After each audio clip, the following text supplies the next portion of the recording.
member ng Golden Hands International Association ang sumailalim sa first aid training na isinagawa sa mismong training headquarters ng French Red Cross sa Paris noong April 18, 2012. Layunin na nagsagawa ng training ay upang maturuan ng tamang kaalaman ang ating mga kababayan sa first aid, lalong-lalo na ang mga nagsisilbing caregiver.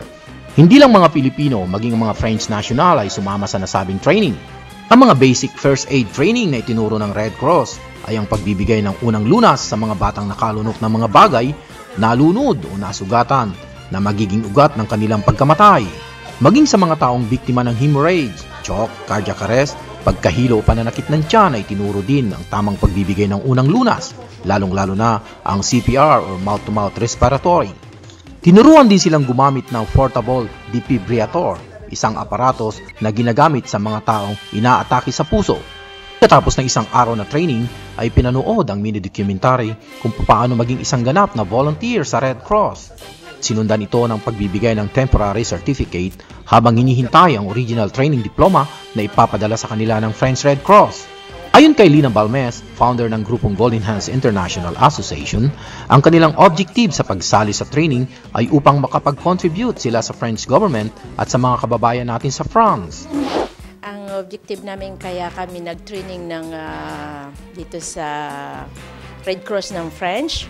Unang-una ay napakarami ng Pilipino dito para makatulong kami sa Pilipino dito. And one thing is naisipan ko ito na project ito ng Golden Hands International Association dahil para din makapag-contribute kami sa French government. Dahil dito ang mga Pilipino ay libre na ang medicine, libre na ang doktor, lahat. So, para naman maibalik namin, makatulong kami sa mga tao. So, ang main objective kasi ng Golden Hands ay para sa medical. So, andito yung puso namin na makatulong. Dito ay maibahagi rin daw nila sa mga kababayan natin ang kanilang mga natutunan sa nasabing training. Ito ay para din na mabigyan namin ng makapagturo kami sa mga kapareho namin Pilipino dito sa ibang bansa, especially sa France. At saan man kami makarating ay maibahagi namin ang aming nalalaman dito sa Red Cross.